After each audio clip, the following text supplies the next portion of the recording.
Today, we're on the ground for day 2 of the crypto conference Consensus 2025. We sit down with Eric Trump to discuss his new Bitcoin mining firm, as well as his family's ties to crypto. And we also sit down with Citi's head of digital assets to discuss the bank's plans for crypto amid a more friendly regulatory backdrop.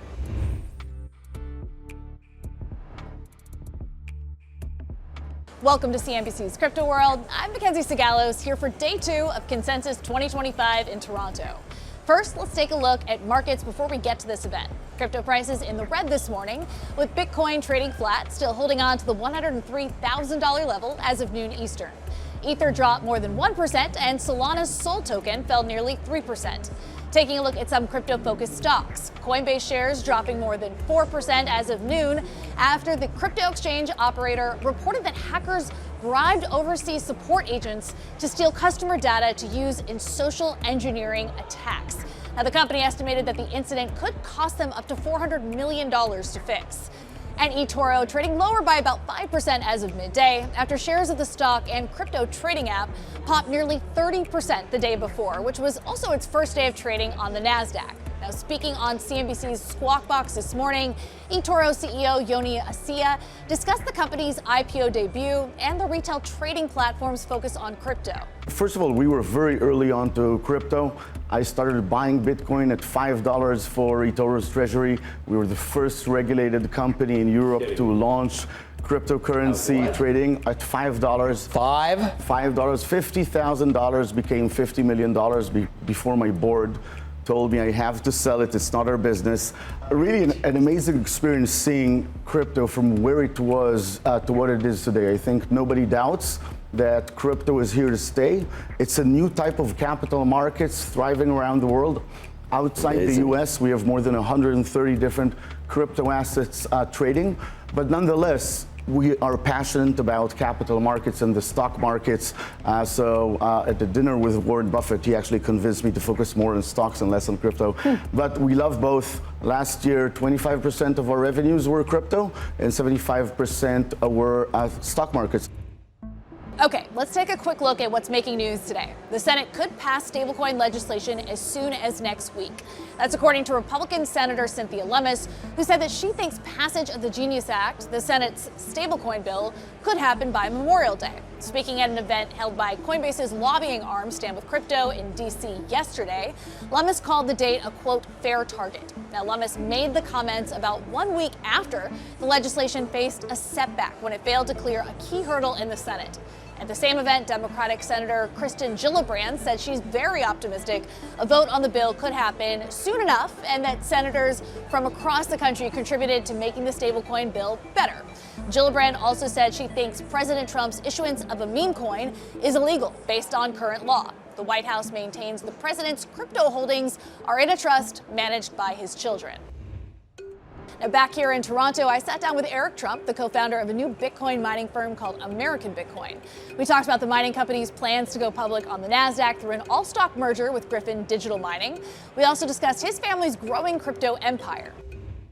So just this week, we found out that you're going to be taking American Bitcoin public through a reverse merger with Gryphon Digital. Talk to me about this decision to enter the public market. That's right. Well, it's kind of everything that I love in life, right? America and Bitcoin. I really believe in the digital asset space. It's growing by leaps and bounds. There's so few people who have really caught on to what that world's going to be, the digital transformation. And Bitcoin is obviously leading the way in terms of that transformation. And to be able to mine Bitcoin in the United States using US energy, to be able to do so at a fraction of cost of what the actual asset is trading at right now, it's kind of bringing together my love of hard assets, real estate, kind of data centers right on one side, and obviously a cryptocurrency that's kind of led the way and has been explosive in terms of growth. And so it's been a great project. It's one that I'm very excited about. I put my heart and soul into it, and we're having a lot of fun. And why take it public so early? What does the public market give you at this point? Well, listen, I think you want that exposure, right? There's a lot of things that the public market gives you. It gives you access to capital. It gives you ATM. You see how well the MicroStrategy model has done. You know, Michael Saylor, I think, in this community has probably inspired every single person in this room by what he's been able to achieve. We're obviously a very different spin off of that, and that, you know, we're not buying it OTC. We're actually going out and creating it, mining it, and doing that very efficiently. We're doing that with Hut 8. They're an amazing company. They've got some of the best data centers anywhere. They've got some of the best energy contracts anywhere, and again, it's just great passion of love bringing together kind of two elements of the world that I adore. Now, one of the things the president said on the campaign trail was that he wanted all future Bitcoin to be mined in the U.S. What's your view on that goal and that ambition? And two, are you looking to make yourself the biggest Bitcoin mining company in the country? Yeah, well, if I wasn't and if we weren't, I think we'd be falling awfully short. I think we can be, and I think we're going to be there awfully quickly. So that's obviously our aspirations, and we're a very American family, and we want America to do everything the best, right? Not that I don't spend a tremendous amount of time all around the world. I'm in real estate. It's what I do every day. But we want America to lead the world with everything. My father's wanted America to lead the world with the digital revolution. He certainly wants America to lead the world in terms of low-cost energy production, because that's good for every industry, that's good for every citizen. It's certainly good for Bitcoin mining, and so I think we have the potential to do it. I mean, Mackenzie, try and mine Bitcoin in the UK right now. Like good luck, right? You'll be so underwater, it's not even funny. Yet, you can go to Texas, you can get natural gas that's getting flared off of oil wells. You can get it for effectively free. You combine that with all the solar power that they have out there, all the wind power, all the wind generation that they have in West Texas, and there are times where you can literally have basically free energy, which gives the United States such a great competitive advantage to any other country really around the world, certainly to Europe and so many of the very established countries. They couldn't even remotely compete in what we do. Now, a couple of weeks ago, you were in Dubai for Token 2049, announcing USD1, which is another one of the crypto hats that you're wearing over at World Liberty Financial, decentralized finance bank within crypto. I don't know. I can let you explain the project in a minute, but I'm interested in hearing about USD1 because this is your US dollar peg stablecoin that you're launching through World Liberty Financial. What's going to make this stand out, and what's becoming a more crowded market? Yeah. Well, I've got two projects that I love. Obviously, American Bitcoin on one side and USD1 on the other side. And one's really a store of value, which is Bitcoin, and one's really kind of utility. The reality is every single person in the world outside of America wants to own the US dollar. We should be very, very proud of that as a country. So to be able to actually launch a digital stablecoin, ours is called USD1, backed one-to-one by the US Treasury, and get massive adoption around the world, that just kind of buoys up the US dollar. The strength of the US dollar puts so many people from around the world in the US dollar, and I think it's a beautiful project. And so it's the fastest growing stablecoin ever. It is growing by leaps and bounds. It's being mined. It's going on every single one of the exchanges. And I'm putting my heart and soul into it. And honestly, Mackenzie, if it wasn't for the hell that the banks put us through, we became, because of the political process, right, which I've never been in. I've been on the periphery of it, obviously as an advocate, but they put us through hell.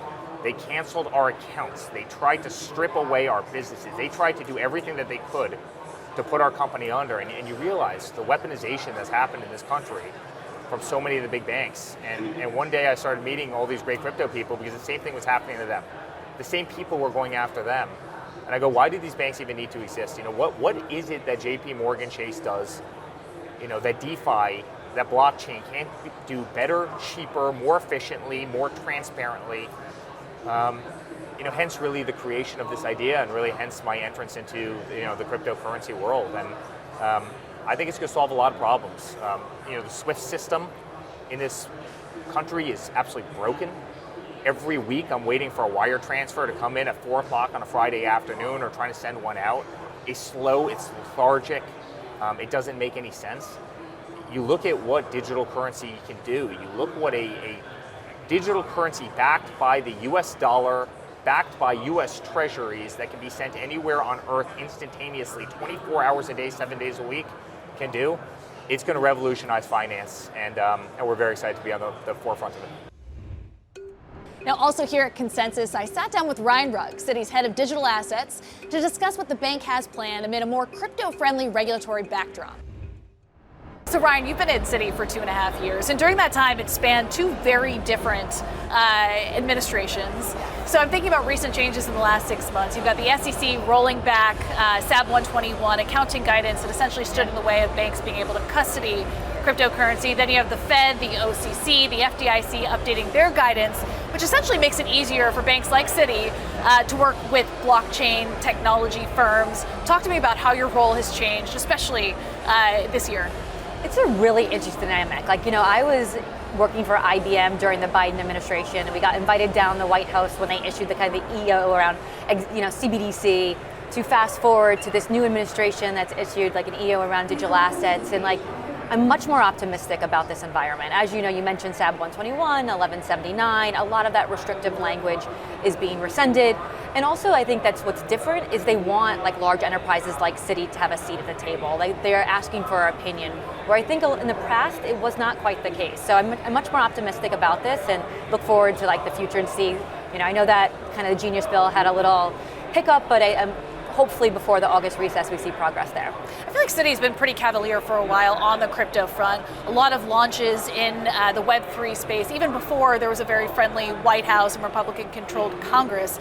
So I'm wondering what the unlock is in terms of this revised guidance, in terms of the SEC being more friendly to the industry. What can you do now that you weren't already able to do in the last few years? So we've been really active in this space for quite some time. Like I joined, as you mentioned, 2.5 years ago. We launched Citi Token Service last year, which is the ability to move money 24/7, 365, basically instantaneously. And I think that's really important. Like, what is the actual benefit that our clients want in this space?